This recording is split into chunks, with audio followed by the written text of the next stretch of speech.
अस्सलामुअलैकुम। अच्छा जी, हमारी डिस्कशन चल रही थी ओवरहेड के चैप्टर पे। सारे कॉन्सेप्ट्स हम कवर करके पहुंच चुके हैं पास पेपर्स क्वेश्चन के ऊपर। तो कोई सवाल किसी बच्चे के ज़हन में इस चैप्टर को रिव्यू करते हुए कोई इशू हो, कोई गैप हो, कोई बात समझ ना आई हो स्टोरी में, जो लिंकेजेस हमने बनाए हैं उनमें कोई चीज़ मिसिंग हो, पूछना चाहते हैं, या जो हमने इलस्ट्रेशन क्वेश्चंस कल देखे उनमें कोई गाइडेंस हेल्प चाहिए तो। अच्छा जी, अब हम एक क्वेश्चन करते हैं ज़रा, जो हम छोड़ के आए थे पीछे, इन्वेंट्री वैल्यूएशन को भी ज़रा दोबारा टच करें। इसमें चूंकि जैसे मैंने कहा था ओवरहेड की भी कोई 2-4 नंबर की वर्किंग थी, तो इसलिए मैंने इस क्वेश्चन को होल्ड कर लिया था। तो अब हम जरा स्प्रिंग 23 का जो क्वेश्चन है इसको भी देख लेते हैं। मेनली इन्वेंट्री वैल्यूएशन का क्वेश्चन है, लेकिन 2-4 नंबर की इसमें ओवरहेड की वर्किंग है। इट्स अ गुड क्वेश्चन, मुझे लगता है एक अच्छा चैलेंजिंग क्वेश्चन है जी। स्प्रिंग 23 का क्वेश्चन नंबर 7 था जी। ये सेक्शन बी में 15 नंबर का सवाल था जी। ये है सेक्शन बी और इसका 15 नंबर का सवाल। रिक्वायरमेंट है determine value of closing finish goods as at January 31st।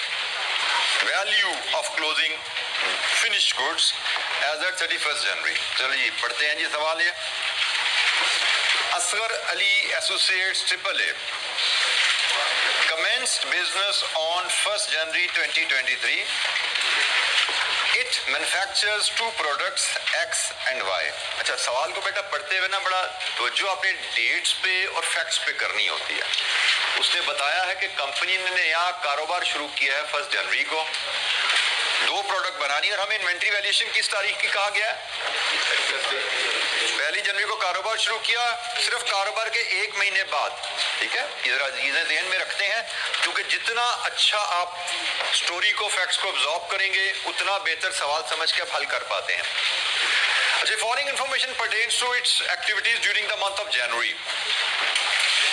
Point number 1, during the month sales of X and Y were 11,600 and 9,400। Sales के नंबर हमें दिए गए हैं, ठीक है जी, 11,600 एंड 9,400। बेटा silence units respectively. Throughout the month, AAA sold these products at 25% above cost. Markup. Cost plus 25% करके बेचते रहे हैं ये। Product X requires 6 kg of raw material A, and product Y requires 5 kg of and 3 kg of raw material B and C. So X में 6 kg of A इस्तेमाल होता है, Y में 5 kg of B and 3 kg of C इस्तेमाल होता है। Data relating to raw materials are as follows. A, B, C तीनों raw material purchases during the period kgs में, invoice values rupees in 1000 में, फ्रेट इनवर्ड्स, इनवाइस वैल्यू तो अलग-अलग दी गई है, फ्रेट इनवर्ड्स है इकट्ठा दे दिया गया है, ट्रांजिट इंश्योरेंस इकट्ठी दे दी गई है, और क्लोजिंग स्टॉक में ये जो खरीदा गया था इसमें से ये क्लोजिंग स्टॉक में पड़ा हुआ है, मतलब बाकी कंज्यूम हो गया, बाकी कंज्यूम हो गया। ये हमारा रॉ मटेरियल है ना, ये हमारे रॉ मटेरियल है जिनसे हम प्रोडक्ट X एंड Y बनाते हैं। चूंकि हमारा कारोबार 1 जनवरी को ही शुरू हुआ तो ओपनिंग स्टॉक तो 0 था हमारा, इट इज अंडरस्टूड। ये इस महीने की परचेजेज हैं, ये महीने के एंड का रॉ मटेरियल का क्लोजिंग स्टॉक है। By the way, don't mix up things, हमें वैल्यूएशन किसकी करनी है? मैं इसलिए कह रहा हूँ चीजों को समझ के चलना है, मिक्स अप ना हो, और इसीलिए आपको कहा जाता है सवाल एक साथ पढ़ के समझ नहीं आएगा। शुरू में एक साथ पढ़ने में ना आप रॉ मटेरियल फिनिश को डिफरेंशिएट नहीं कर पाते, मिक्स अप होनी शुरू हो जाती हैं। तो मैं चूंकि सवाल पहले पढ़ चुका होता है इसलिए मैं साथ साथ आपको एक्सप्लेन करता जा रहा हूँ। पहली रीडिंग में आपको ये चीजें पिक नहीं होती, आप हो सकते हैं इसकी वैल्यूएशन के पीछे चल पड़ते कि रॉ मटेरियल वैल्यूएशन हमने करनी है। तो क्वेश्चन को बार बार इसलिए पढ़ा जाता है कि चीजें क्लियर हो जाए हमने करना क्या। Product X requires 5 labor hours per unit and product Y requires 3 labor hours per unit. Cost of labor is 300 per hour. Factory overheads during the period were 13.32 million. Sales includes, ये जो sales की figure दी थी ना उसने 11,600 9,400, इसकी बात कर रहा है. Sales includes 200 units of X and 400 units of Y which were returned by the customer because of being damaged. Sales में शामिल है लेकिन असल में वो डैमेज होकर वापस आ चुके हैं, डैमेज होने की वजह से वापस आ चुके हैं. These are with triple A, अब हमारे पास पड़े में है. The defective units needs to be reworked and by incurring a per unit cost of 1500 and 800 on product X and Y respectively. Rework करना पड़ेगा, फिर वो नॉर्मल प्राइस पे बिकेंगे. एनआरवी का कॉन्सेप्ट आ गया ना यहाँ पे. Cost to complete the sale. Determine the value of closing finish goods as at 31st January 2023. Cost of closing finished, value of closing finished goods बताइए. अच्छा, यहाँ पे वैल्यू ऑफ फिनिश गुड्स बताने के लिए फिनिश गुड्स, हमारे पास finish goods पहले में नंबर्स चाहिए. हमारे पास फिनिश गुड्स हैं कितने, फिर उसके दो हिस्से होंगे, गुड कितने हैं और डैमेज कितने हैं. तो और फिर जो गुड है और डैमेज है दोनों के लिए कॉस्ट वर्सेस एनआरवी करनी है. ठीक है, कहानी हमारी कुछ ऐसे चलनी है. तो हम, अगर मैं स्टेटमेंट पहले बनाऊं, मुझे किस स्टेटमेंट को पॉपुलेट करना है. मेरे पास दो प्रोडक्ट्स हैं एक्स वाई, जैसे गुड यूनिट्स भी हैं, डैमेज भी हैं, कॉस्ट भी लानी है, एनआरवी भी लानी है, और फिर लोअर पे वैल्यू करना है. तो मुझे लगता है मैं अगर इसको क्वेश्चन, ये है हमारा 7 स्प्रिंग 2023 का, आपकी किताब में ये क्वेश्चन एंड में अवेलेबल है. ठीक है, 532 पे अवेलेबल है, बुक में 532 पे अवेलेबल है क्वेश्चन. तो X good units, damage units, Y good units, damage units, cost, पहले हम लाएंगे नंबर्स, क्वांटिटी,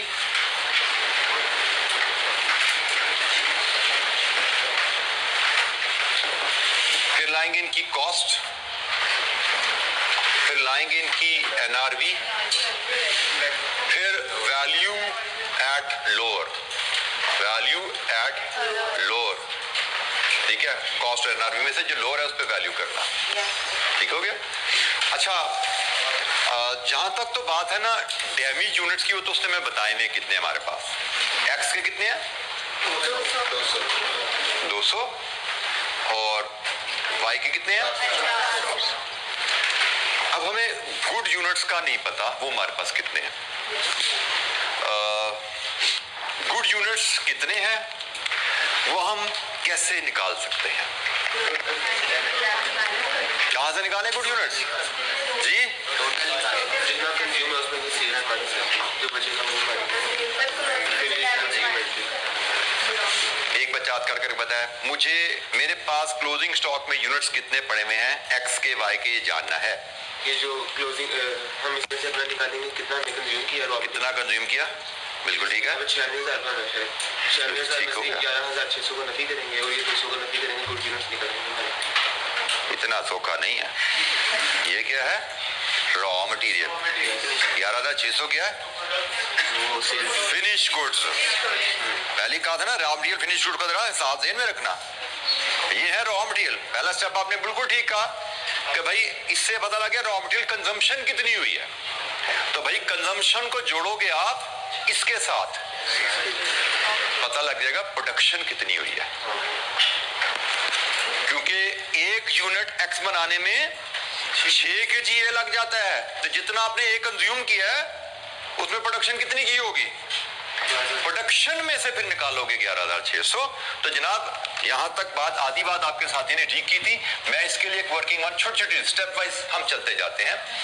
तो मैं वर्किंग वन यहां पे अगर प्रेजेंट करूं, मैं वर्कआउट कर रहा हूं प्रोडक्शन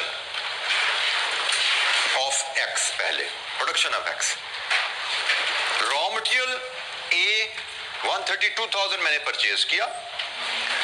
इसमें से 36,000 मेरे पास स्टॉक में पड़ा हुआ है, ये मेरे पास आ गई रॉ मटेरियल की कंजम्पशन, और मेरा एक यूनिट एक्स में 6 kg कंज्यूम होता है, तो बताओ मेरी प्रोडक्शन कितनी हुई? 16,000 यूनिट्स मैंने प्रोड्यूस किए हैं एक्स के। अगर प्रोड्यूस 16,000 किए हैं, बेचे कितने इसमें से? ये डैमेज के साथ है ना, डैमेज इसी में शामिल है, तो निकल गए। तो मेरे पास जो गुड यूनिट्स पड़े हुए हैं, good units of x in stock जो मेरे पास पड़े हुए हैं, वो हैं 16,000 माइनस 11,600, 4,000। बेटा डैमेज इसमें शामिल है ना, डैमेज इसमें शामिल है। उसने बताया 200 जो है वो सेल्स में शामिल है, ठीक है, तो वो अलग है। ये जनाब 4,400 गुड यूनिट्स ऑफ एक्स मेरे पास आ गए। सिमिलर वर्किंग मैं गुड यूनिट्स ऑफ वाई के लिए कर सकता हूं, बिल्कुल सेम पैटर्न पे वर्किंग, लेकिन वाई के लिए वर्किंग करने के मेरे पास दो ऑप्शन है। मैं चाहे तो बी से कर लूं, चाहे तो सी से कर लूं, क्योंकि वाई में बी भी इस्तेमाल हो रहा है, वाई में 5 kg बी होता है, 3 kg सी होता है। मैं आपकी लर्निंग के लिए दोनों से वर्किंग करता हूं। लेट्स अज्यूम मैं production of X Y, production of Y determine करता हूं from the data of B, from the data of B, B की कंजम्पशन से। भाई बी हमने खरीदा कितना? 90,000। स्टॉक में कितना पड़ा हुआ है? 20,000।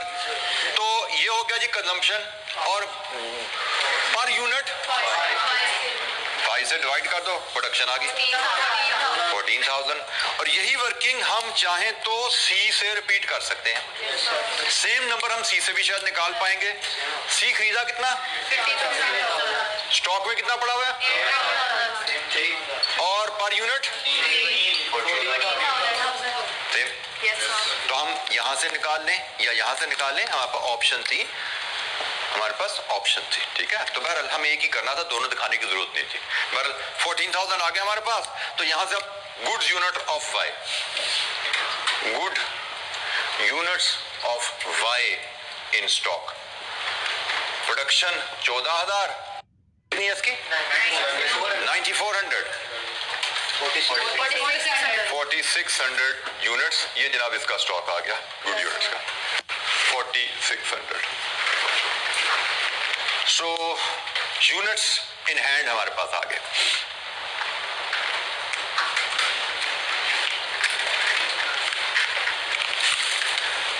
अब हमें कॉस्ट डिटरमिन करनी है। कॉस्ट तो गुड यूनिट्स हो, डैमेज यूनिट्स हो, वो तो सेम ही होगी, कॉस्ट तो सेम ही होने वाली है। तो हम वर्किंग 3 पे जाते हैं। इसमें हम कॉस्ट डिटरमिन करने की कोशिश करते हैं। हम cost of X and cost of Y, हमें दोनों की कॉस्ट डिटरमिन करनी है। वर्किंग 3 हमें cost of X and Y दोनों मेजर करने हैं। चलिए मैं यहाँ पे एक्स और वाई की कॉस्ट मेजर करने जाते हैं। और हम जब कॉस्ट की बात कर रहे हैं तो हम प्रोडक्शन कॉस्ट की बात कर रहे हैं। एक्स या वाई जब हम बनाने जाते हैं, क्वेश्चन में जो हमें इंफॉर्मेशन दी गई है, एक तो हमें रॉ मटेरियल इस्तेमाल करना है। Raw material A B C, A सिर्फ एक्स में जाएगा, बी सी वाई में आएंगे, और लेबर और ओवरहेड्स। यहां से हमें कॉस्ट पर यूनिट मिलेगी, ठीक है जी। कॉस्ट पर यूनिट जहां मैंने फीड करनी है वो मुझे इधर से मिलने वाली है। अच्छा जी, अब ए की कहानी पहले बात कर लें। ए किस प्रोडक्ट में इस्तेमाल होता है? एक्स में। और पर यूनिट कितना इस्तेमाल होता है? 6 kg, बी 5 kg, सी 3 kg। अच्छा जी, इनको मैंने मल्टीप्लाई करना है इनकी रिस्पेक्टिव कॉस्ट पर केजी से, तो मटेरियल कॉस्ट पर यूनिट आ जाएगी, ऐसे ही। अब मुझे कॉस्ट पर केजी चाहिए। अब आ जाइए जनाब यहाँ पे।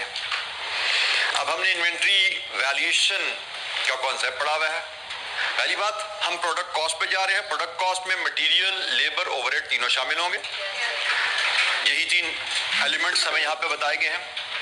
दूसरी बात, अब हम मटेरियल पे आ गए हैं, तो मटेरियल की कॉस्ट, रॉ मटेरियल की कॉस्ट के बारे में हमने कुछ एक पैरा पढ़ा था रॉ मटेरियल की कॉस्ट के बारे में, याद है? Price that we pay to supplier, transport inward, carriage inward, ये सारी हिस्सा है ना हमारी कॉस्ट का हिस्सा है रॉ मटेरियल की कॉस्ट की। अच्छा, अब यहाँ पे जो तो है ना सप्लायर को पे किया वो तो मैं अलग से अवेलेबल है। फ्रेट इन टोटल अवेलेबल है, ये यहाँ पे तकसीम होना चाहिए। इंश्योरेंस ट्रांजिट टोटल अवेलेबल है, इसको भी तकसीम होना चाहिए। तो हमें इस कॉस्ट को भी तकसीम करना है, इसको तकसीम करना है, तो ये टोटल कॉस्ट बन जाएगी। टोटल कॉस्ट को परचेज से डिवाइड करेंगे तो कॉस्ट पर केजी आ जाएगी, और वो कॉस्ट पर केजी हमने वहां पे इस्तेमाल करनी है। अच्छा जी, अब ये कॉस्ट को तकसीम करने की बेस क्या लें? जैसे फ्रेट के लिए हम क्या बेस लें? फ्रेट इज किराया, कैरेज क्वांटिटी। कैरेज की कॉस्ट को तकसीम करना है, quantity seems to be a fair base, क्योंकि कैरेज किराया डिपेंड करेगा कितनी क्वांटिटी आप लेके आ रहे हो। एंड इंश्योरेंस, इंश्योरेंस जो आप पे करते हो, मैंने शायद आपको क्लास में बताया हुआ है, उसका प्रीमियम किस चीज पे डिपेंडेंट है? Value of the asset insured या cost of the asset insured. ये हमारी बात हुई हुई है क्लास में। प्लांट की इंश्योरेंस ओवरहेड अपोर्शनमेंट में बात की थी ना हमने, वैल्यू के ऊपर या कॉस्ट पे तकसीम करते थे हम। ये इंश्योरेंस की, जब भी किसी भी एसेट की इंश्योरेंस होती है, उसकी इंश्योरेंस की जो कॉस्ट है वो डिपेंडेंट है उस एसेट की वैल्यू के ऊपर। तो हमने इंश्योरेंस की कॉस्ट को तकसीम करना है इनवॉइस्ड वैल्यू के ऊपर। सो फ्रेट को हम तकसीम करेंगे परचेज की क्वांटिटी के ऊपर, क्योंकि किराया क्वांटिटी से लिंक है कि भाई कितना वॉल्यूम, कितना वेट आप कैरी कर रहे हो। ट्रक का किराया, जहाज का किराया उससे लिंक होता है, लेकिन इंश्योरेंस वैल्यू से लिंक होती है, किस वैल्यू का एसेट आप इंश्योर कर रहे हो। तो हमने अब हम स्टेप क्या करेंगे भाई? इस कॉस्ट को तकसीम करेंगे वेट की बेस पे, इस कॉस्ट को तकसीम करेंगे वैल्यू की बेस पे, फिर हर प्रोडक्ट का मैं टोटल कॉस्ट आ जाएगी, उसको उसके वेट से डिवाइड करके पर केजी कॉस्ट ले लेंगे। पर केजी कॉस्ट लेके हम आगे चल पाएंगे। तो अब हमें यहाँ पे वर्किंग बनानी पड़ेगी इसके नीचे। ये वर्किंग 3 है, तो वर्किंग 3.1, ठीक है जी। वर्किंग 3.1, वर्किंग 3.1 हम तीनों मटेरियल की वर्किंग यहाँ पे बनाते हैं। A, B and C, A, B and C। हमारे पास इनवॉइस वैल्यू इनकी अवेलेबल है 52,800, ये रुपीज इन थाउजेंड में है, तो रुपीज इन थाउजेंड में लेके चल पड़ते हैं। हमें क्या जरूरत है 3 0 7 लगाने की अभी से। 52,800, नेक्स्ट इज 43,200, 30,000। अब हमने इसमें ऐड करना है फ्रेट इन, फ्रेट इन। फ्रेट इन हमारा हो है टोटल 21,760। 21,760 का जो फ्रेट है, इसने तकसीम होने कितने वेट पे? 1 2 3, सम कीजिए। 132, 90 प्लस 50, 272,000। अब इसको प्रेजेंट हमने कैसे करना है देखिएगा। टोटल फ्रेट है हमारा 21,760, 21,760, और इसके लिए टोटल क्वांटिटी आपने मुझे बताई थी अभी 272,000। मैं इसको 272 लिखता हूं, और अगर मैं इसको मल्टीप्लाई करूं 132 से, मल्टीप्लाई करूं 90 से, मल्टीप्लाई करूं 50 से, this is good presentation from exam pattern कि भाई 272 से डिवाइड करके 132 से मल्टीप्लाई किया, जो हिस्सा आया वो एक आ गया। कितना है? 1,560 जी। 70 जी जी जी। इस वर्किंग को समझिए, कोई चीज अगर दिक्कत है तो पूछिए। हमने बेसिकली फ्रेट इन को वेट की रेशो में तकसीम कर दिया। फ्रेट इन को हमने वेट की रेशो में तकसीम कर दिया। रेशो बनाने के लिए मैंने आखिरी 3 जीरो उड़ा दिए, जरूरत नहीं है मुझे 3 जीरो की। मैं रेशो को और सिंपलीफाई कर सकता था, लेकिन मुझे उसकी भी जरूरत महसूस नहीं हुई। मैंने काम क्विकली किया, ठीक है। 272,000 की जगह मैं 272 ले लिया और मल्टीप्लाई 132,000 की जगह 132 से कर दिया। 3 जीरो मैंने हर जगह से उड़ा दिए हैं, तो मेरे फैक्टर्स रेशोज आसानी से मैनेज हो गए। जी बेटा, ये जो हम लोगों ने निकाले यूनिट्स और डैमेज यूनिट्स, तो ये जो यूनिट्स निकाले डैमेज यूनिट तो इन्हीं में इंक्लूड है? नहीं बेटा, डैमेज यूनिट्स गुड यूनिट्स में इंक्लूड नहीं है। डैमेज यूनिट सेल्स में शामिल है। जब मैंने सेल्स माइनस किया ना, तो डैमेज यूनिट्स मेरे सेल्स में शामिल है, वो साथ ही प्रोडक्शन में से माइनस हो गए हैं। अब जुमला पढ़ो ना बेटा, पॉइंट नंबर 6 पढ़ो जरा, क्या लिखा हुआ है दोस्तों? Sales includes. पॉइंट नंबर 6 पढ़ो बेटा, सेल्स इंक्लूड, सेल्स में शामिल है।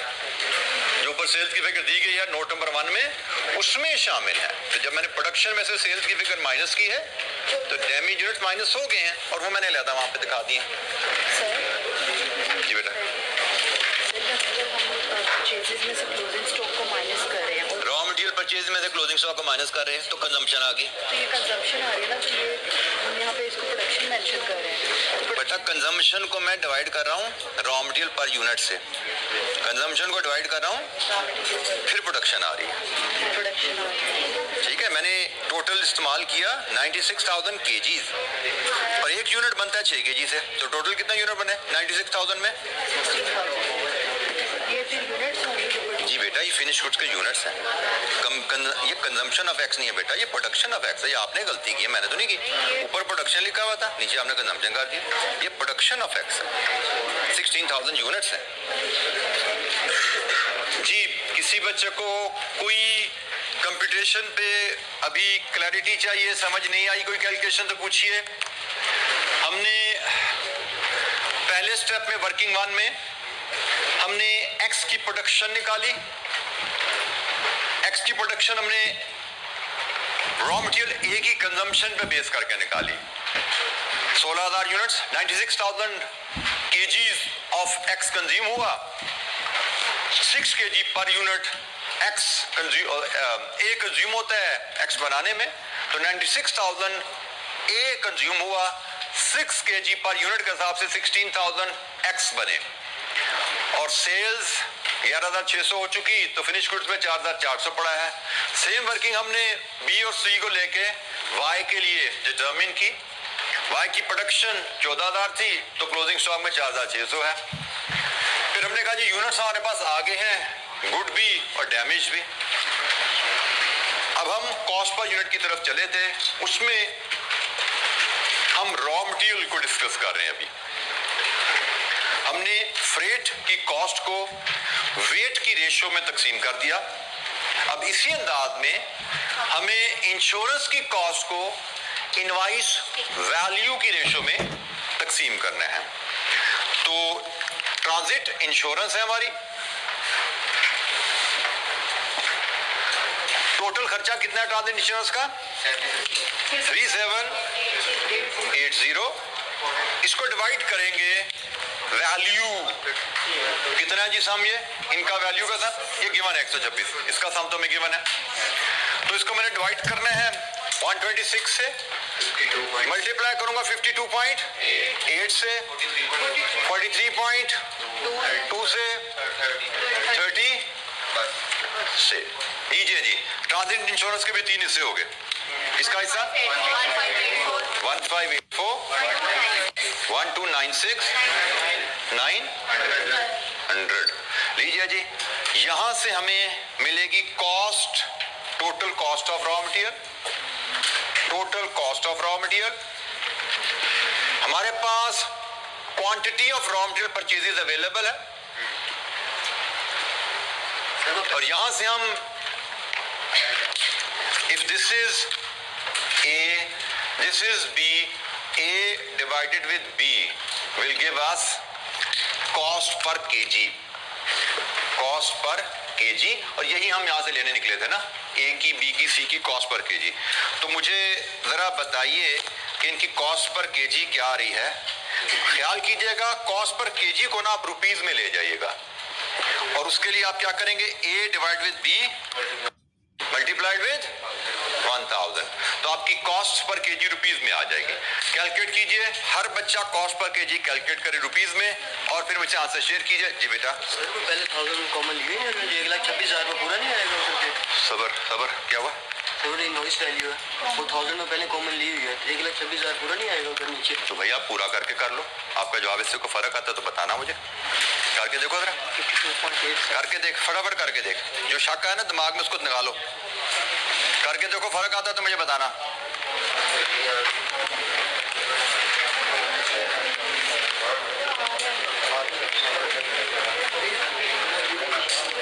तो ब्रेकें लगी थी इसने तो रोक दिया, तुझे करने नहीं दे रहा थे, फटाफट करके देख। ठीक है सर, ठीक है ना? तो रेशियोज बना रहे हैं, कोई फर्क नहीं पड़ता, 3 जीरो निकले 6 जीरो निकाल दो, क्या फर्क पड़ता है, सब जगह से निकाले हैं ना, मैथमेटिक्स है।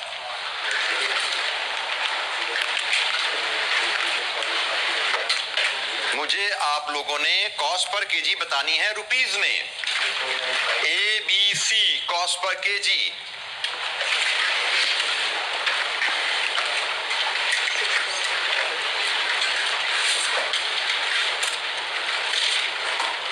इन्वेंट्री वैल्यूएशन का सवाल, क्वेश्चन नंबर 7 2023 स्प्रिंग 23 क्वेश्चन 7। जी बेटा को आई किसी के पास कॉस्ट?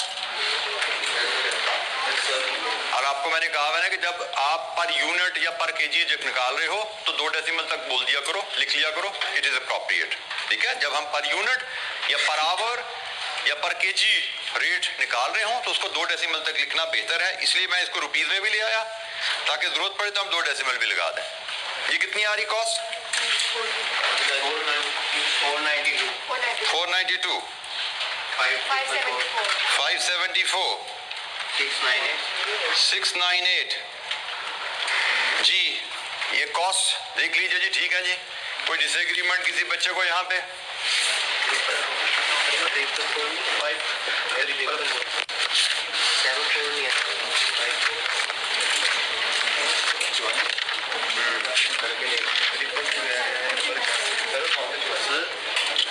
जी बेटा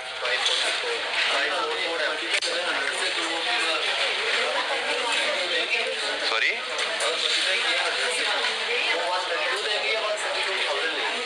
बेटा इट डज नॉट मैटर। जी बिल्कुल जी, मैंने आपको जो क्वांटिटी लिखवाई है यहाँ पे 132,000 है, इसकी क्वांटिटी आपकी 90,000 है, केजीज मैंने यहाँ पे आपको लिखवाया ना आपको, और यहाँ पे इसकी क्वांटिटी 50,000 है जी। ये वैल्यू 492 574 698 ओके है? किसी बच्चे को इन वैल्यूज की डिटर्मिनेशन में कोई दिक्कत? 492 rupees per KG, 574 rupees per KG, 698 rupees per KG, ये हमारी रॉ मटेरियल की कॉस्ट है। ABC 3 रॉ मटेरियल्स हैं जो हम इस्तेमाल कर रहे हैं, तीनों की कॉस्ट पर केजी हमारे पास है 492, 574 एंड 698। तो जनाब इसको हम लेके इधर फीड करेंगे। अब वर्किंग थी हमारी ये 3.1, ये 3.1 के रेफरेंस से यहाँ पे आएगी कॉस्ट 492, 574 एंड 698 मल्टीप्लाई करें, ये हमारी वैल्यूज रुपीज में आ रही हैं। अच्छा ये चीजें बेटा साथ साथ हैंडल करनी सीखिए, रुपीज में है तो रुपीज में बताइए। यहाँ पे रुपीज इन 1000 था, हमने बताया, इधर मैं रुपीज में लाया था, मैंने बताया। You should B into habit of controlling your data, data को कंट्रोल करके डाटा को प्रेजेंटेशन में लेके चलना है आपने जी। एक्स की कॉस्ट 2952 और ये जनाब इधर आएगी वाई में 7072 जी जनाब, ये क्या है 2094।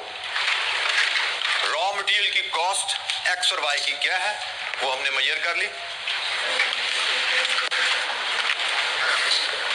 की कॉस्ट x के 5 घंटे, y के 3 घंटे, और रेट क्या है 300।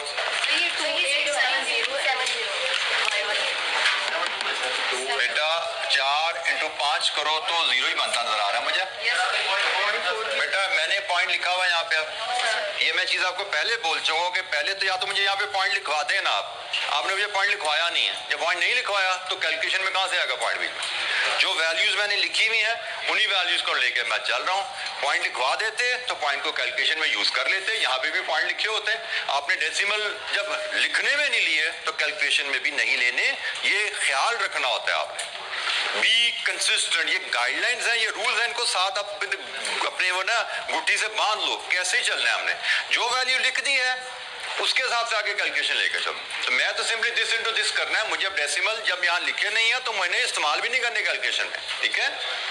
लेबर एक्स की लेबर है जी 5 आवर्स 300 के हिसाब से, और वाई की लेबर है 3 आवर्स 300 के हिसाब से।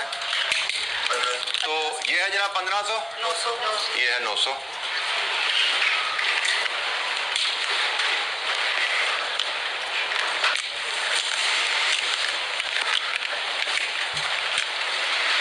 अच्छा जी, अब रह गए जी ओवरहेड्स।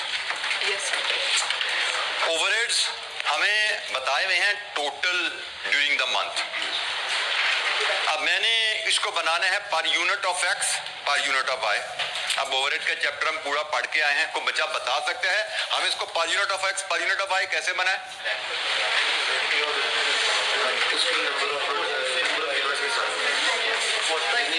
हमें नंबर ऑफ यूनिट से डिवाइड करना है इसको।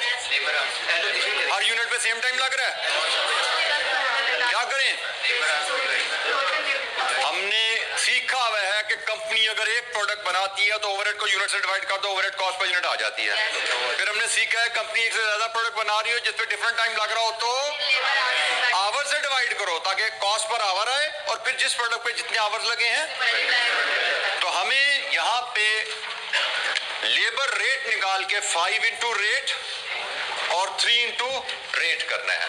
मुझे ओवरहेड का रेट चाहिए, उसके लिए मैं वर्किंग 3.2 बना लेता हूं। वर्किंग 3.2 से हम ओवरहेड का रेट लाते हैं जी। अब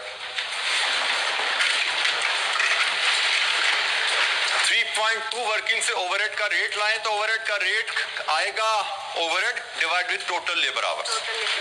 total overhead divide with total labour hours. उसकी वर्किंग मैं इधर स्क्रीन पे करता हूं आपके सामने।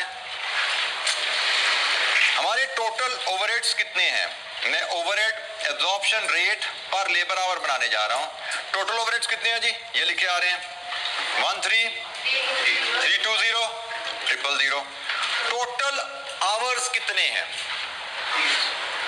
टोटल आवर्स फैक्ट्री में प्रोडक्शन में कितने लगे? भाई एक्स बनाया आपने 16,000 इनटू टाइम लगा 5। वाई बनाए कितने? वाई कितने यूनिट्स बनाए? 14,000 टाइम लगा। लीजिए जी, यही है ना। OR क्या आया से 109 पर लेबर आवर 0.18 लीजिए जी पर लेबर आवर। किसी बच्चों को इस कैलकुलेशन में एतराज?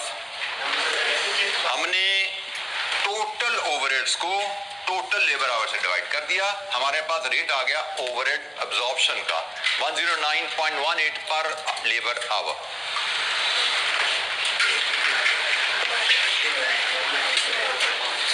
हमने ओवरहेड के चैप्टर में सीखा हुआ है कि ओवरहेड को हम यूनिट से डिवाइड करते हैं जब एक प्रोडक्ट बन रही हो। जब एक से ज्यादा प्रोडक्ट्स बन रही हैं जिन पे डिफरेंट टाइम लग रहा है तो हम फिर आवर से डिवाइड करके बेस अब्जॉर्प्शन की आवर लेते हैं, पर आवर रेट निकालेंगे। तो जनाब 109.18 रेट आ गया। इसको अब आप यहाँ पे फीड कर दीजिए। 109.18 पर आवर है इंटू 5 आवर एक्स के, 109.18 पर आवर है इंटू 3 आवर्स वाई के, 546 और ये जी 328। लीजिए जी सम कीजिए यहाँ से, कॉस्ट पर यूनिट आ गई 4998 और ये जनाब 6192। लीजिए जी, ये हमारे पास आ गई cost per unit. Per unit, x की 4998, 4998, वाई की 6192, 6192।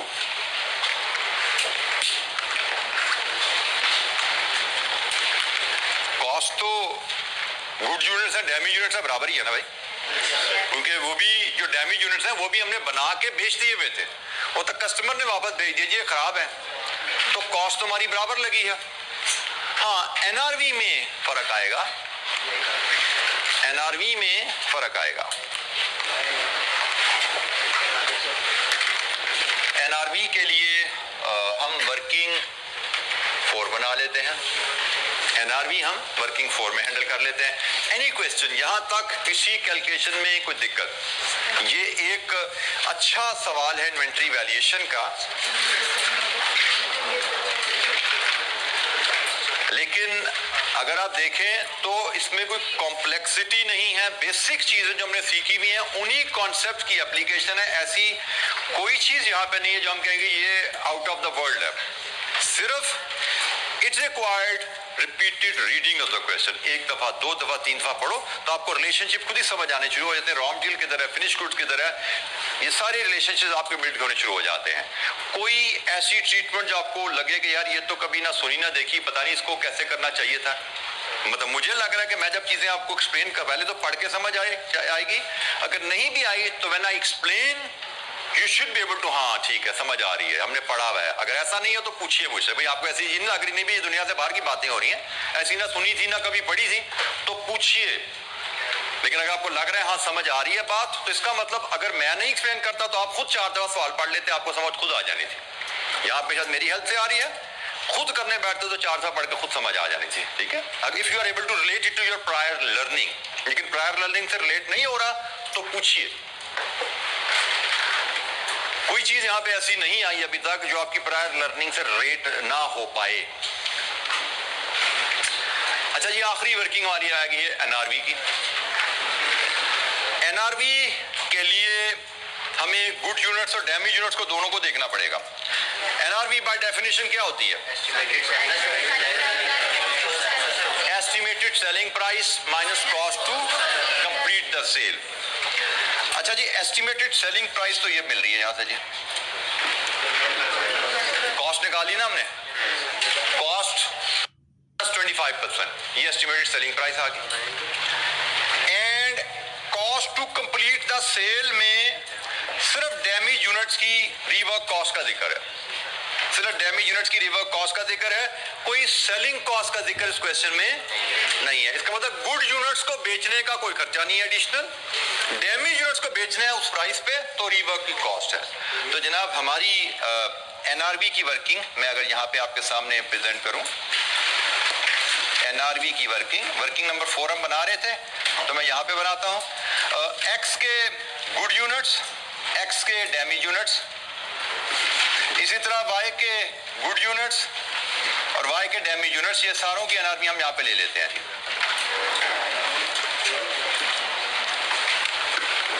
एक्स की कॉस्ट क्या है?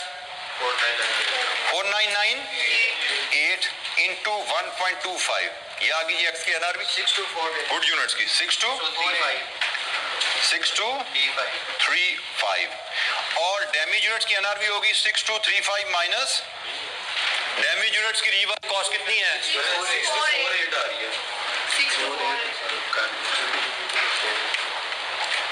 6248 जी। वाई के डैमेज यूनिट्स का रीवर्क कॉस्ट कितनी है? 1500। तो लीजिए जी, ये डैमेज यूनिट्स की एनआरवी आ गई कितनी? 4748। अच्छा जी, इसी तरह वाई के गुड यूनिट्स, वाई की कॉस्ट कितनी है? 6192 इंटू 1.25, ये नॉर्मल प्राइस आ गई 40 और इसकी रीवर्क कॉस्ट ये एनआरवी आ गई जी 6940। लीजिए जी, ये हमारे पास एनआरवी आ गई चारों आइटम्स की। 4 आइटम्स है, एक्स से गुड, एक्स से डैमेज, वाई के गुड, वाई के डैमेज, चारों की एनआरवी आ गई। Let's put it here 6248 4748 7740 6940। अब देखिए जी, लोअर ऑफ कॉस्ट और NRV, cost, lower of cost और एनआरवी, लोअर ऑफ कॉस्ट और एनआरवी, लोअर ऑफ कॉस्ट, ठीक हो गया। ये डैमेज में भी यहाँ पे कॉस्ट लो आ रही है, तो आपको पता लग गया कि भाई आपने मल्टीप्लाई करना है किससे, और यहाँ पे आपकी कॉस्ट बेशक दोबारा आप रुपीज इन थाउजेंड में निकाल लेना, क्योंकि वैल्यू इतनी बड़ी करने की क्या जरूरत है, इसको रुपीज इन थाउजेंड में निकाल लेना। ये रुपीज है, ये रुपीज है, ये आपके यूनिट्स हैं, लेकिन cost of rupees in thousand में ले आना। 4400 इंटू 4.998 कर दो तो डायरेक्ट रुपीज इन थाउजेंड में आएगा। 2199 डेसिमल रहने दो, वैल्यूज में डेसिमल बेशक ना लगाओ। 200 इंटू 4.748, 200 इंटू 4.748 950। 4600 इंटू 6.192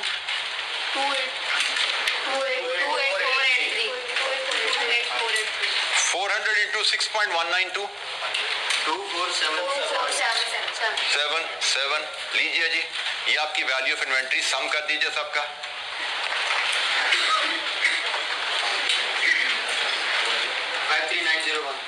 53901, ये रुपीज इन थाउजेंड में वैल्यू ऑफ इन्वेंट्री आ गई जी। किसी कैलकुलेशन पे कोई गाइडेंस हेल्प चाहिए, पूछिए। कोई कॉन्सेप्ट समझ नहीं आया, लॉजिक समझ नहीं आई किसी कैलकुलेशन की, कोई प्रिंसिपल पे दिक्कत है आपको समझने में, पूछिए।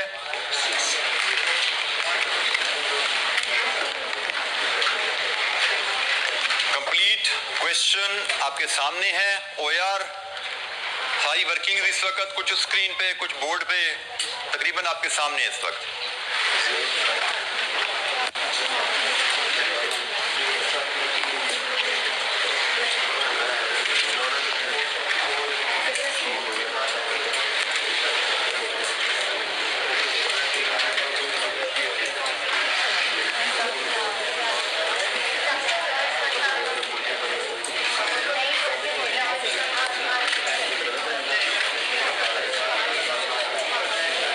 वर्किंग नंबर हम ओआर का लगाना भूल गए, तो वर्किंग नंबर क्या लगाया था ओआर का भी हम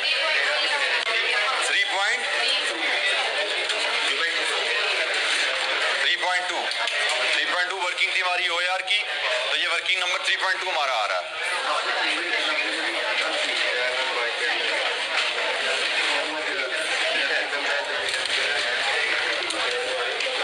जी एनी क्वेश्चन?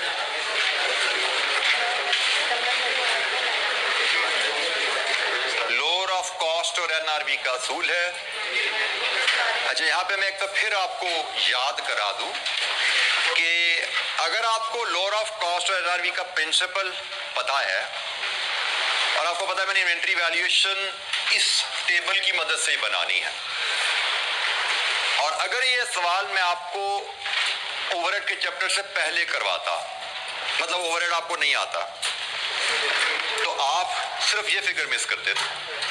तो बेटा याद रखिएगा, स्टेप वाइज मार्किंग है, हर वैल्यू के अपने अपने नंबर हैं। ओवरहेड कॉस्ट पर यूनिट निकालने के लिए से 2 या 3 नंबर थे। अगर ये सवाल हम पहले कर रहे होते, हम कहते जी material plus labour plus overhead, overhead निकालना नहीं आता, 0-0 कर दो। यहाँ पे मैं यहाँ पे 0-0 करके सवाल कर देता ना, पूरा सब कुछ बाकी ठीक करता, ज़रबे तकसीमें सारी ठीक होती, बाकी सारी लॉजिक्स ठीक है, यहाँ पे 0-0 ले लिया, फिर भी मेरे 15 में से 12 या 13 नंबर आने हैं। ऐसा नहीं सोचना कि भाई ये मुझे नहीं आता तो सवाल ही नहीं आता, सवाल खत्म हो गया, 0 हो गया, ऐसा नहीं है।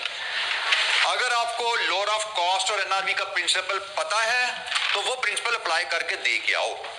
उस प्रिंसिपल की एप्लीकेशन में कोई छोटी मोटी गलती हो रही है, कोई टेंशन नहीं है। हालांकि सोचने को कह सकते हैं भाई जब कॉस्ट ही गलत निकली तो ये कॉलम सारा गलत, जब कॉस्ट ही गलत निकली तो ये कॉलम सारा गलत, जब जब कॉस्ट ही गलत निकली तो ये कॉलम सारा गलत, लेकिन नंबर सिर्फ वहीं पे कटे हैं भाई, क्योंकि असूल की गलती हमसे यहाँ पे हुई है, आगे सारे असूल हमने ठीक लगाए।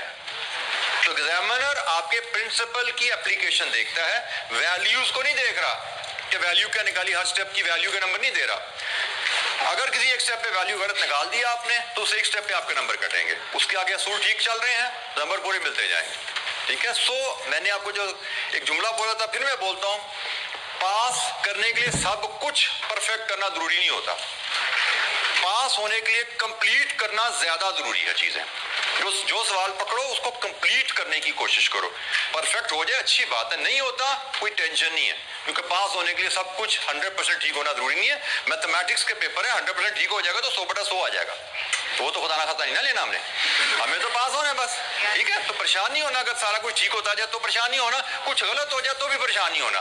टारगेट सिर्फ यह है कि भाई हमें कंप्लीट करने की आदत डालनी चाहिए, और कंप्लीट करने हैं रिपीटेड रीडिंग के बाद, वहां भी डंडी नहीं मारनी कि एक दफा पढ़ के सवाल करने बैठ गए, 2 दफा 3 दफा 4 दफा भी पढ़ना पड़े, घर में पढ़ो with the passage of time. जैसे जैसे आप एग्जाम के करीब जाते जाओगे, विद रिवीजन, विद एक्सपीरियंस, आपको जब ये एक सवाल अनसीन 4 दफा पढ़ के समझ आ रहा है, 5 दफा पढ़ना पड़ रहा है, आगे चल के वो 3 दफा में 2 दफा में समझ आना शुरू हो जाएगा। तो अभी आपको you should not be worried about time कि मुझे सवाल करने में 10 नंबर का सवाल करने में 18 की जगह 25 मिनट लग गए, 30 मिनट लग गए, कोई बात नहीं। अगर आप कर पाए, समझ पाए, बार बार पढ़ के इसको, यू शुड फील हैप्पी कि you are learning something, you are progressing. अभी तो हमारा सफर बड़ा लंबा पड़ा है, मल्टीपल रिवीजन होनी है, मल्टीपल क्वेश्चन की प्रैक्टिस होनी है, we will improve our performance gradually, कोई इशू नहीं, टाइम कम स्ट्रेंथ बेहतर कर लेंगे।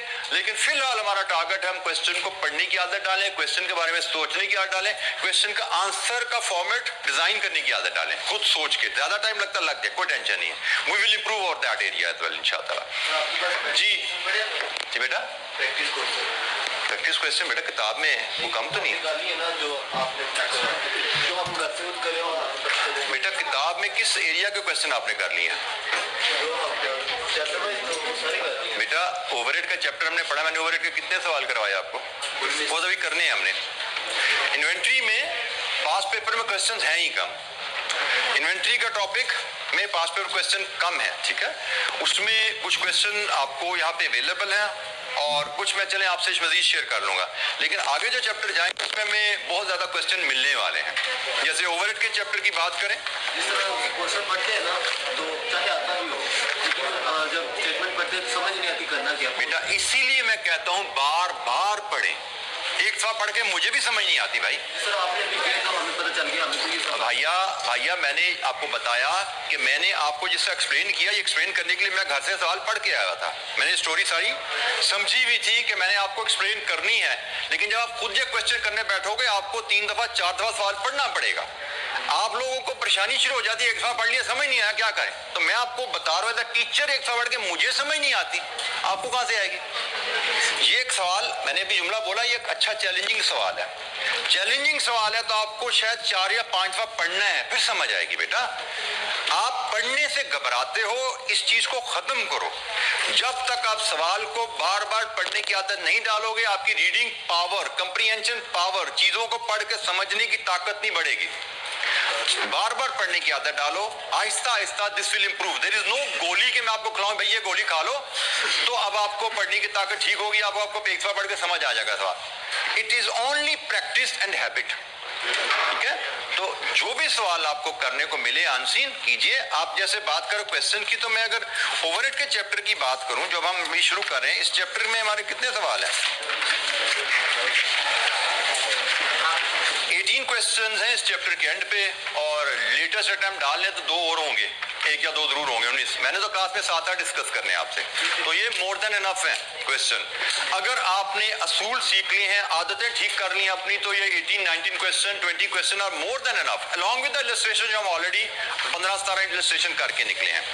अगर आपने असूलों को सीख लिया, सही तरीके से अप्लाई करने की आदत डाल ली है, तो मोर देन इनफ होते हैं चीजें ये समझने के लिए।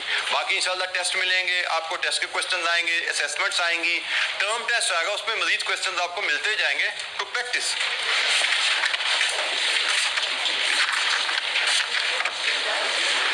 अच्छा जी, हमने डिस्कस किया क्वेश्चन नंबर 7 इन्वेंट्री वैल्यूएशन का, जिसमें इन्वॉल्विंग ओवरहेड थोड़ी सी बात थी। अब हम दोबारा आते हैं यहाँ पे और हमारे अगला कौन सा क्वेश्चन करने की बारी आ गई जी। हमने ये कर लिया था कल, ये कर लिया आज, और बारी आ गई क्वेश्चन नंबर 18 की। 6 तो होम असाइनमेंट है भाई, वो क्यों मेरे में डाल रहे हो? ये होम असाइनमेंट है, याद रखना, ठीक है। तो 18 हम जा रहे हैं क्वेश्चन नंबर 18 पे। 6 बाय द वे मुझे लग रहा है जिस तरह का मैं क्वेश्चन 18 आपसे डिस्कस करना, कुछ ना कुछ इससे मिलता जुलता सवाल है शायद। बाहर जाके देखिएगा तो आपको कुछ मिलता जुलता सवाल ही लगने वाला है क्वेश्चन नंबर 6। तो हम फिलहाल जा रहे हैं क्वेश्चन नंबर 18 पे। क्वेश्चन नंबर 18 है ऑटम 22 का, रिलेटिवली रीसेंट क्वेश्चन है। Venus limited autumn 22 part A theory है। List 2 examples of basis for absorption of factory overhead. Also briefly discuss how a base should be selected.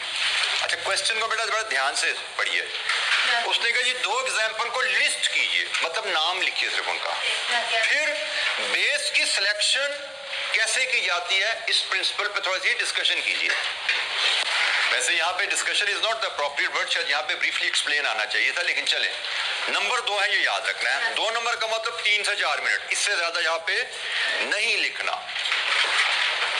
हमारे कैफ 3 में theory के question बड़े negligible होते हैं, 2, 4, 5 number है, लेकिन उसके बावजूद मैं आपको स्ट्रिक्टली गाइडलाइन दे रहा हूं कि भाई जितने नंबर हैं उसके हिसाब से टाइम लगाना है।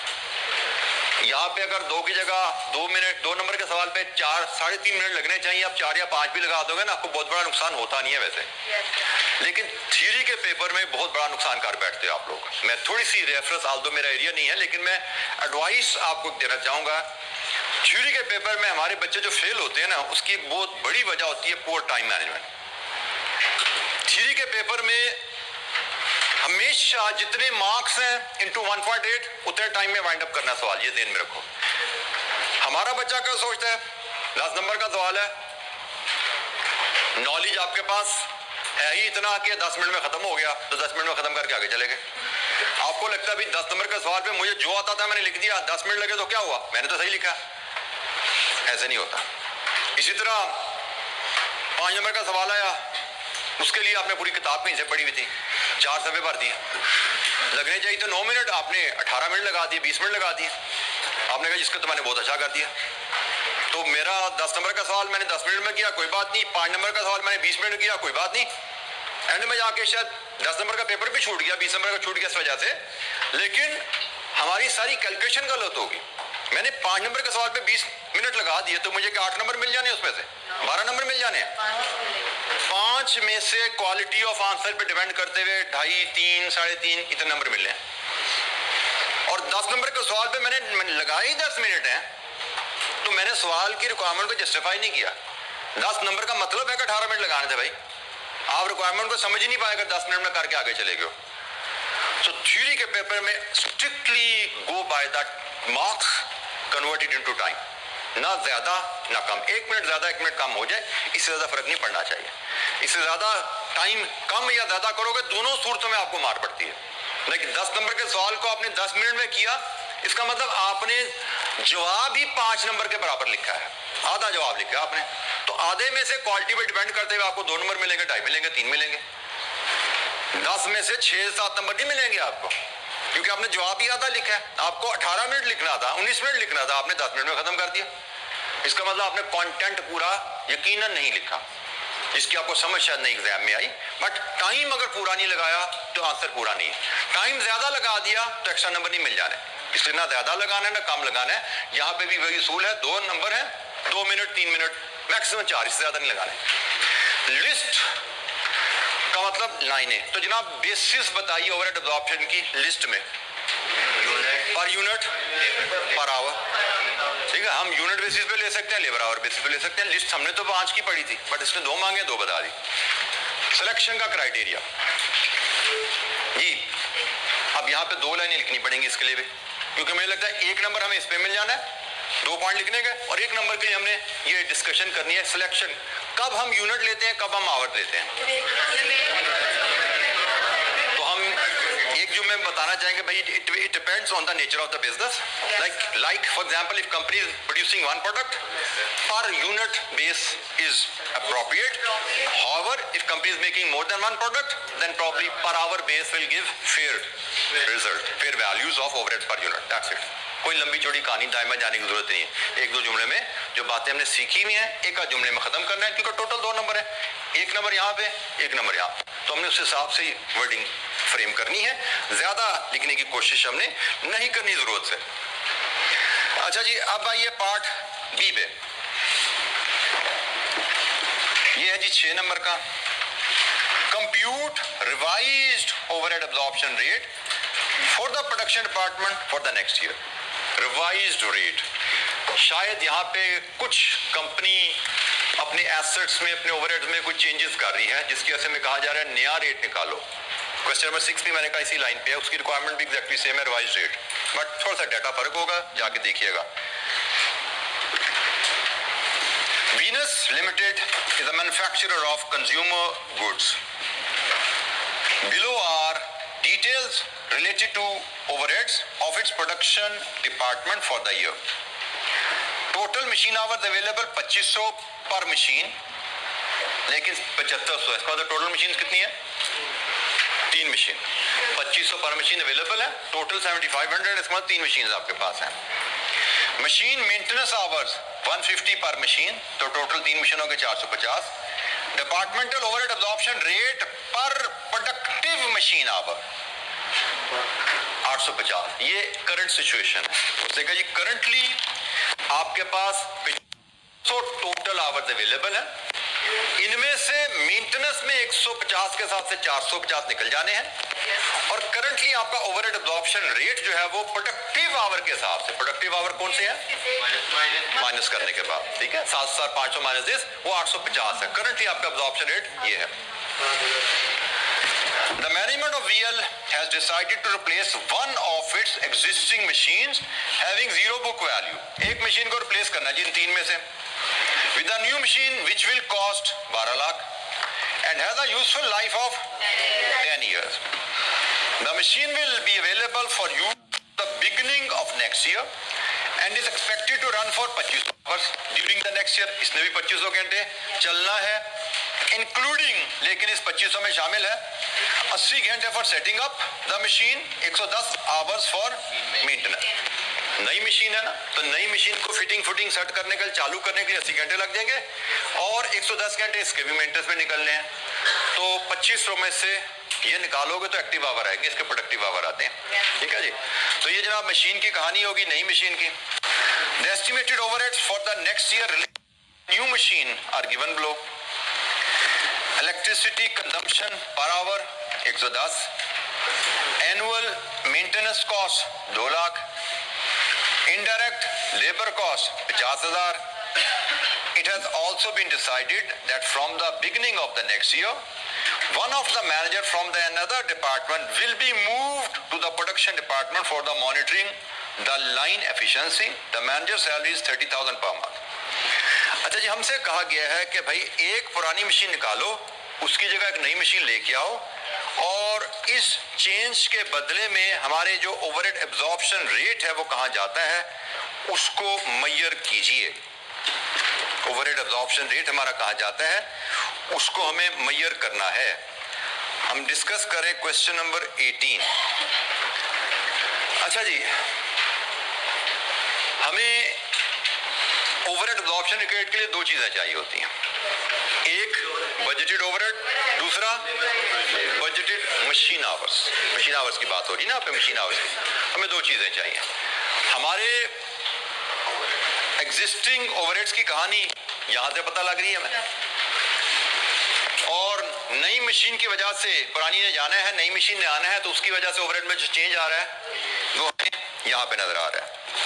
तो हम इसको 2 टुकड़ों में करते हैं। एक हम देखते हैं हमारे ओवरहेड्स में क्या चेंजेस आ रही हैं, और दूसरा हम देखते हैं हमारे मशीन आवर्स कहाँ पर जाएंगे। तो वहां से हमें रिवाइज्ड ओवरहेड एब्जॉर्प्शन रेट मिलेगा।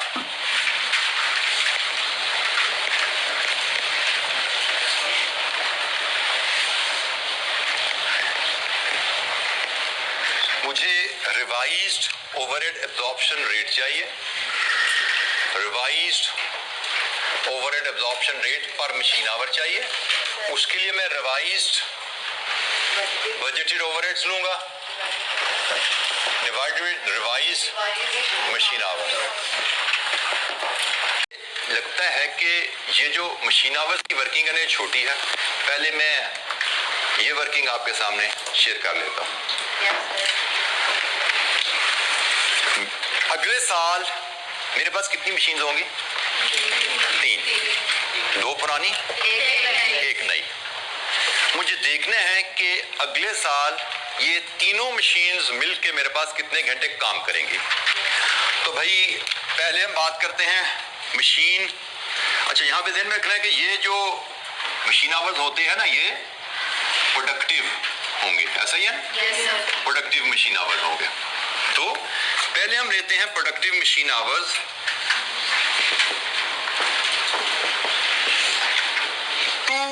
एग्जिस्टिंग मशीन्स के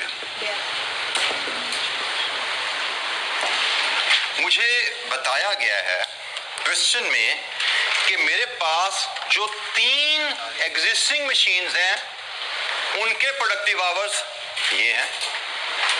तो 2 मशीन्स के प्रोडक्टिव आवर्स, कोई दिक्कत है जी?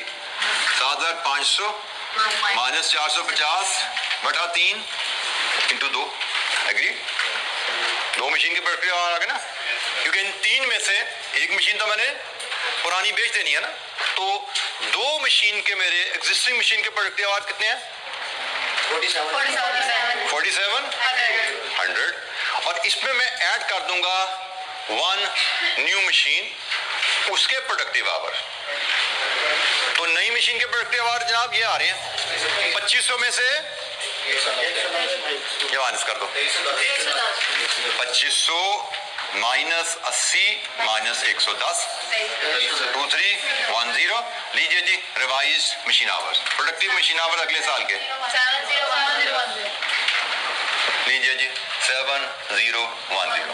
ये हमारी वर्किंग होगी रिवाइज्ड प्रोडक्टिव मशीन आवर की, क्योंकि हमारा OR निकलना है revised budgeted overheads divide with revised productive machine hours.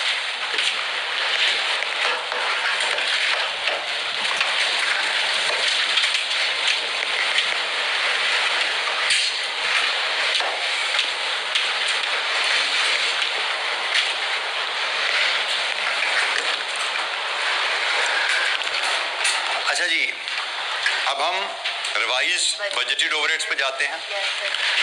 इसके लिए मैं वर्किंग 2 बनाता हूं। वर्किंग 2 में मैं पहले लेता हूं एग्जिस्टिंग ओवरहेड्स फॉर 2 मशीन्स, और इसमें मैं ऐड करता हूं additional overheads of 1 new machine. यहां से मुझे रिवाइज्ड ओवरहेड मिल जाएंगे। यही अप्रोच है जी? Yes sir.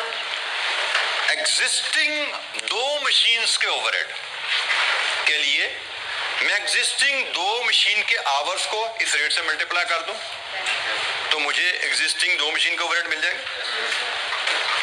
एग्जिस्टिंग 2 मशीन के आवर्स ये आ रहे हैं शायद, ऐसा ही?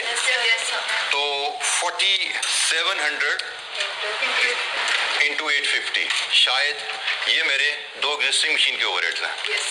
कितने जी? सॉरी 500। ये जी मेरे 2 एग्जिस्टिंग मशीन के ओवरहेड्स हैं। इसमें हम ऐड करते हैं नई मशीन के ओवरहेड्स। नई मशीन के ओवरहेड्स के लिए यहाँ पे डाटा में दिया गया जी। यहाँ से कहानी है electricity, annual maintenance, indirect labour, depreciation भी गुजरी थी पीछे। 12 लाख की मशीन है, 10 साल लाइफ है, ठीक है? तो 1,20,000 बन गई। तो चले यहाँ से शुरू करते हैं। हमने ऐड करनी है खर्चे, डेप्रिसिएशन, 12 लाख की मशीन, 10 साल लाइफ, 1,20,000। इसके बाद है जी बिजली 180 रुपए पर यूनिट कंजम्पशन की है। कंजम्पशन, अच्छा, यहाँ पे एक पॉइंट ध्यान में रखना है, ये कंजम्पशन जो है ये प्रोडक्टिव आवर पे लगती है। सेटिंग अप में मेंटेनेंस जब मशीन की हो रही तब बिजली इस्तेमाल नहीं होती, मशीन चलेगी तो बिजली इस्तेमाल होगी ना। सेट मशीनरी खुली हुई है, मशीनरी फिटिंग में है, तो उसमें बिजली कौन सी इस्तेमाल होगी। तो ये अंडरस्टूड है कि यहाँ पे 2310 प्रोडक्टिव आवर्स हैं इंटू 180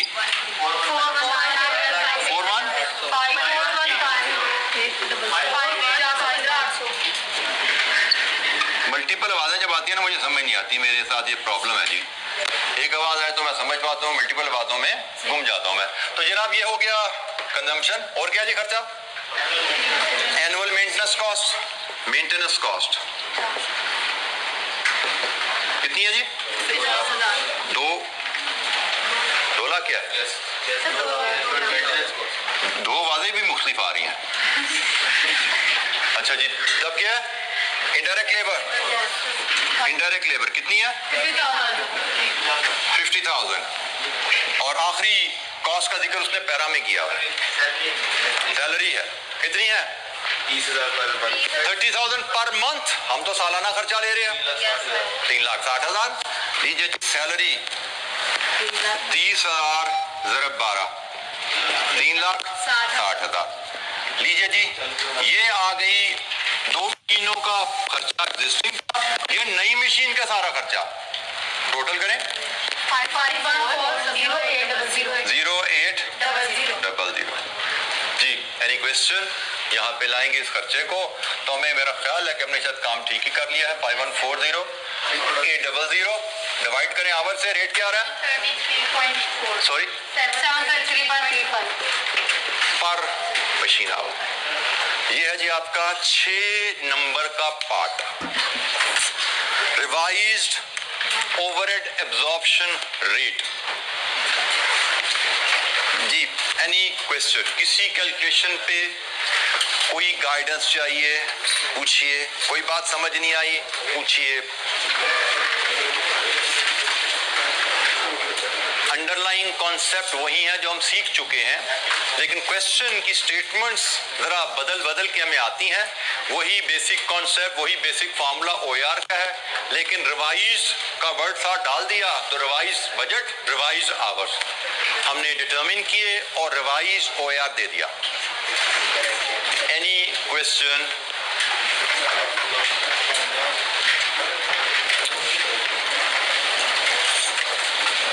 अच्छा, ये आज के लिए इतना ही। बाकी इंशाल्लाह कल मिलेंगे और मजीद क्वेश्चंस हम जारी रखेंगे अपनी प्रैक्टिस।